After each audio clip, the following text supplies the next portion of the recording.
Hi friends, welcome to Kamakshi kitchen and recipes. నేను ఈరోజు తవ్వ వడ ఏ విధంగా చేయాలో చూపిస్తున్నాను. 1/2 kg మినపప్పు నానబెట్టి పిండి చేసి రెడీగా పెట్టుకున్నాను.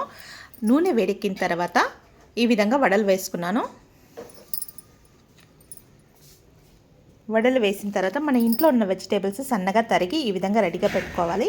వడల్ని పీసెస్లా కట్ చేసి రెడీగా పెట్టుకోవాలి. ఒక ప్యాన్ తీసుకొని 2 టేబుల్ స్పూన్ ఆయిల్ వేసుకోవాలి. అందులో తరిగిన వెజిటేబుల్స్ అన్నీ వేసి ఫ్రై చేసుకోవాలి. తర్వాత 1 table spoon Schezwan chutney, 2 table spoon పుట్నాల పప్పు, తర్వాత కలుపుకోవాలి. ఒక 15 ml వరకు వాటర్ పోసుకోవాలి. వాటర్ కొద్దిగా మరిగిన తర్వాత 2 టేబుల్ స్పూన్ టమాటా సాస్, చీజ్, ఒరిగానో పౌడర్ వేసి మంచిగా నీట్గా కలుపుకోవాలి. తర్వాత మనం కట్ చేసి పెట్టిన వడ ముక్కల్ని వేసి కలుపుకోవాలి. మొత్తం అంతటా కలిసేటట్టుగా కలుపుకోవాలి. కొద్దిగా కొత్తిమీర చల్లుకోవాలి. ఈ విధంగా కలిపిన తర్వాత తవ్వ వడ అనేది రెడీ అయిపోయింది ఫ్రెండ్స్. మనం ఒక ప్లేట్లో సర్వ్ చేసుకోవాలి. తప్పకుండా ఏ విధంగా ఉందో ట్రై చేసి ఎలా ఉందో చెప్పండి. లాస్ట్లో పన్నీర్ తురుముకొని గార్నిష్ చేసుకోవాలి. Thank you friends.